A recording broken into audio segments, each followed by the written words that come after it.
This movie has some of the biggest plot holes I have ever seen, but yet I would gladly jump into them because I'm having a great time.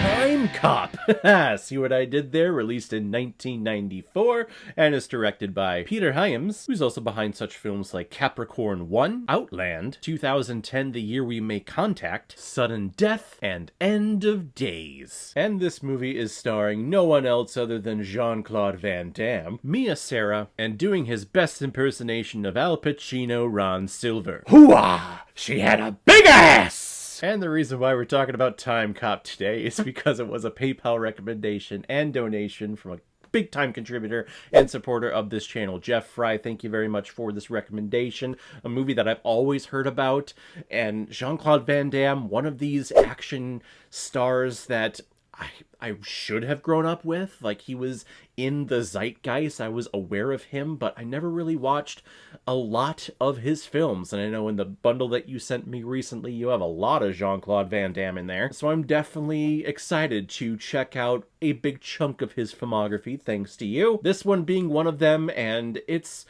a concept that I think is really cool.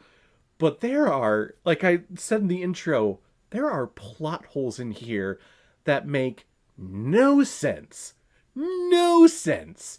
But yet I go along with it because I like this character and I like the performance of Jean-Claude Van Damme. He's like this tiny little puppy in this body that can stop purse thieves with his heel in your face. So thank you very much, Jeff, for the recommendation. If anyone else out there also wants to be like Jeff and help support me and contribute to this channel, you can select the QR code that is in the bottom left corner of your screen right now. Send over your donation of $5 or more with your movie recommendation, and if I have access to it, I will watch it, review it, and give you a little shout out, just like what I did with Jeff Fry here. Agent Max Walker has been assigned to the TEC, which stands for the Time Enforcement Commission, to keep watch on criminals who have discovered time travel and who are looking to go back in time to help boost their situation and their wealth here in the present day. Well, Agent Walker seems to have stumbled across one of the biggest ploys and coups in the history of the United States, where a US senator is trying to fund his presidential campaign by going back in time to feed himself information and have other rogue agents go off further back in time to steal gold and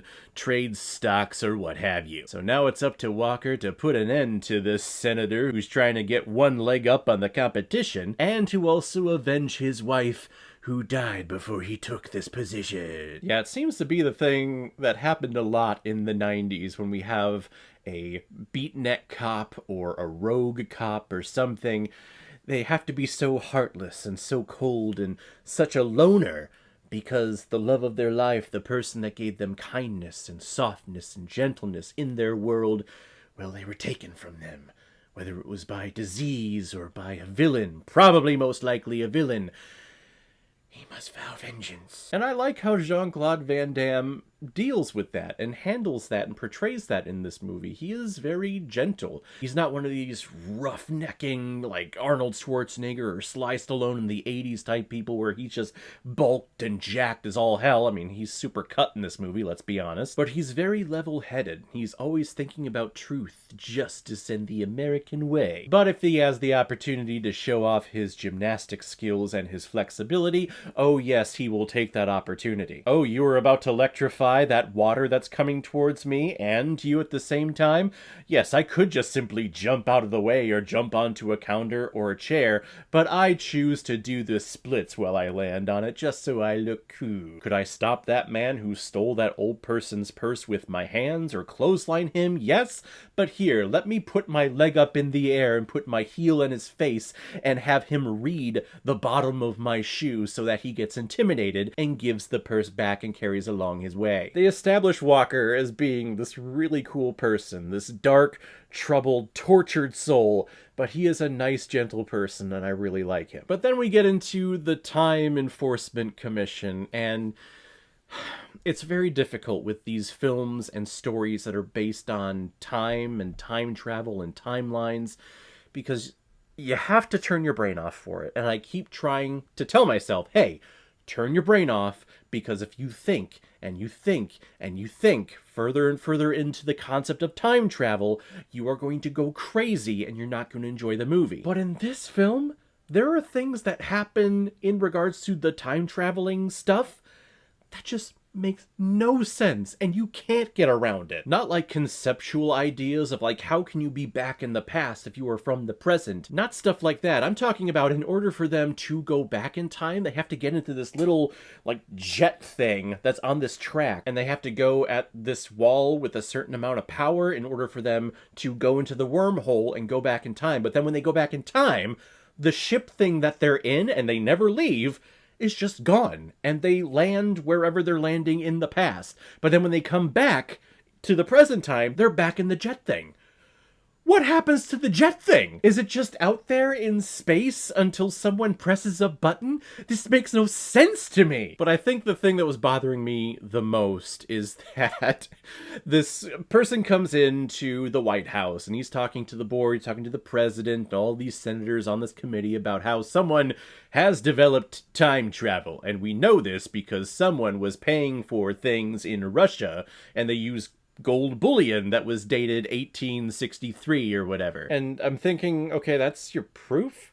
That's your proof that someone has discovered time travel because someone was pulling in gold bars that had a stamp on it that said 1863. While you could do the research and be like, oh yeah, this metal is actually from that time period. But just looking at the stamp, like that's... obviously, there's time travel. Oh look, I found this quarter that is dated 1929. I guess I traveled back in time. You see the logic behind that? But then they're able to raise the money, they approve the money, I guess, to develop this time enforcement commission. They have a warehouse, they have all of this technology developed that makes time travel safer, and they can monitor it. Well, actually, I take that back. They don't monitor it, and that's the part that bothers me. There is no monitoring of the time that they're changing when they go back in time. Walker goes back a couple of times, and then when he comes back, the cop that he is with, like, betrays him, but then he comes back, and the senator dude is now paying for everything. He has all of this money, but no one's ever heard of his partner that he went back with. And it just bothers me that, okay, we developed this technology, we have the capability of traveling back in time, but we have not created a way of monitoring or ensuring that things are not being changed, or at least monitoring the things that have been changed so that we're not caught off guard when you come back in time. That doesn't make any sense. What organization, what government would approve of that without having any safeguards on it? Well, actually, now that I say that out loud, that sounds like the most American concept I have ever said on this channel. Of course, we would develop the technology to do something, but when it comes to regulating it and putting barriers on it to the point where, okay, let's not take it too far. That's not America, baby. We go all in and then we figure it out along the way, and that's what makes us great, and we have rights. We have rights to time travel and dirk-a-dur. To quote Stylish Bambino, this is America. So there are plot holes like crazy in this movie, but it is something... And it's one of the hardest asks I've ever asked of myself, and also you, the viewer, who, if you're going to go out and watch this movie after watching this review, I implore you, just turn your brain off and don't think about that. Just try not to.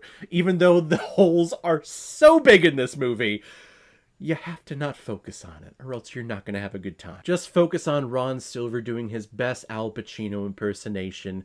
Oh my god, he tries his best, and he does a damn good impersonation, by the way. But sir, you ain't no Al Pacino. But I do really enjoy Walker's relationship with his wife and the moments that we get with him and her together. I just feel like they're so tender in every single moment. I kind of just wanted more of them. Well, I guess the love scene was actually, quite nice. I just want to see more of that. But that's the pervert side of me. We're moving on. Timecop. I'm actually pleasantly surprised. It's, again, not the greatest film ever made. The CGI at the very end with what happens there, like, oh my god. If you want something that dates you into the 90s, where people were just trying special effects and trying to put special effects in movies to make it look cool, I mean, here it is. There's your proof. Yep, this is a 90s movie. But I still had a really good time watching this film, and I'm pretty sure that you would too. I'm going to give Timecop 3 out of 5 Blu-rays. I am above average. So guys, if you've seen Timecop, what did you think about it? Or if you've never seen it before and you stumbled across it because of this video, then comment below and let me know what you thought about it. And as always, if you like what you see here, if you like my take on movies, then hit the subscribe button and make sure you hit that bell. See you the next time I'm released next movie review. So guys, I will see you next time on the channel, but in the meantime, be well, be good to each other, and go watch a movie. Take care, guys.